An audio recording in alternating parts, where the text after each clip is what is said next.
What's going on, guys? Welcome back to Chaos TV, and now Chaos, proud to bring you, let me move this out of the way so I don't see it in the frame. Chaos Now, Part 2, WrestleMania's biggest matches / moments / my favorite parts of all the shows. This is Part 2. This is going to be WrestleMania 6 through 10. We start off, of course, with WrestleMania 6, and one of my favorite WrestleManias. And it's probably my favorite WrestleMania just because of what it is. And the first one I want to talk about, Demolition versus Haku and Andre the Giant.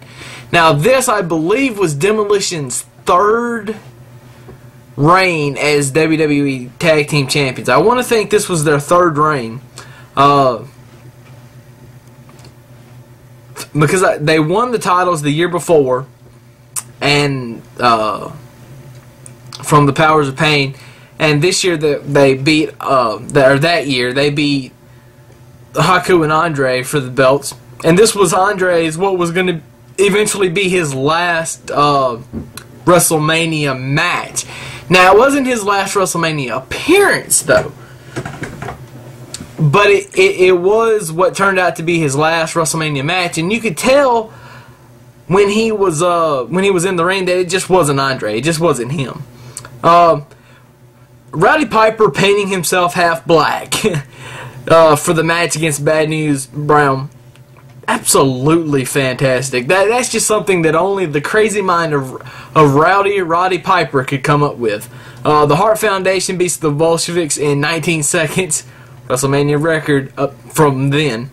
Then also beat the record by King Kong Bundy, which was like 23 seconds.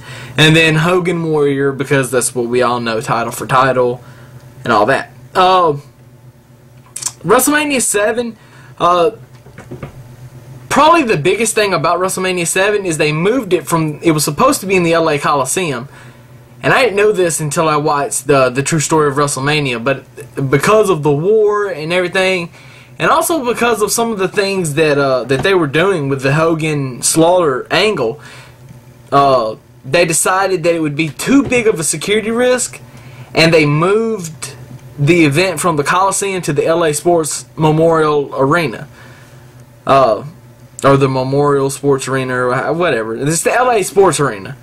So yeah, and it turned out it was a good move because it ended up raining that night and everybody in attendance would have got wet, which would have been really funny to see on TV, but probably not funny to anybody that would have been there.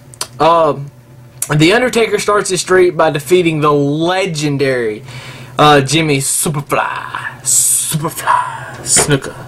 I love you. Also, you've got the blindfold match between Jake Roberts and Rick Martel, which was just fantastic. And then the Warrior Savage match was okay. It was probably one of Warrior's better matches, actual matches, but Savage made it, and then him losing and Sherry starting all this, I hate you, you suck, and then Elizabeth jumps out of the crowd and comes in and saves the day and throws her ass out of the ring. That was great. Of course, this leads up to later on in that year at SummerSlam, the Savage Elizabeth wedding, which they were already married, but they got married on the show, so it's just kind of cool. It's kind of backwards from how Triple H and Stephanie did, because Triple H and Stephanie got married on TV and then got married in real life after they were divorced on TV, which was just funny. WrestleMania 8, Bret Hart and Roddy Piper, again, one of my favorite matches for the Intercontinental title that year. Savage and Flair for the WWE title, only because Savage winning the title that night, winning his second WWE title when he wasn't even supposed to be in the main event. It was supposed to be Hulk Hogan. But everybody, and it still should have been really, but everybody felt like that they wouldn't be able to draw, which is kind of stupid. But you know, WWE over the years have made a lot of good choices, a lot of bad ones. It's just one of the bad ones. Anyway, WrestleMania 9, and this is probably going to surprise a couple of people. The Steiner Brothers versus the Head Shrinkers. And go look up the match. I'm sure you can find it on YouTube, and if not, hell, I will loan you a copy of the event. Then, of course, you have to have a VCR, because that's the only thing I've got WrestleMania 9 on is a VHS. But you have to watch that match because it was a really good tag team match. So good, however, that it got there was like a best of WrestleMania series where they released a couple of VHS tapes with some of the best WrestleMania matches. This match was on there. That's how good this match was. And then Hogan wins the WWE title.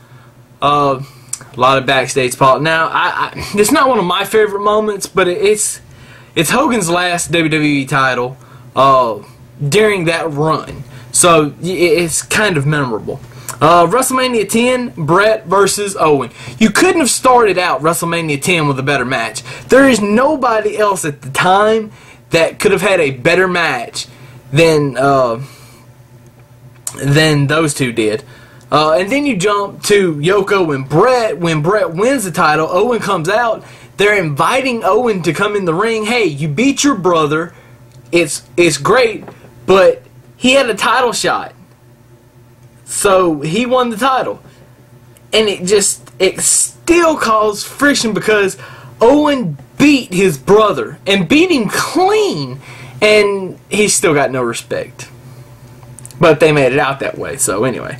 Of course, this was Randy Savage's last WrestleMania match, last WrestleMania appearance, which is sad. Tear face. It's okay. I'll be able to get through. And, of course, the wicked ladder match that we have all come to know and love. And be the predecessor to several other TLCs and others along the way. Now, that was part 2. Stay tuned for part 3. Yeah, coming up very, very shortly. Chaos.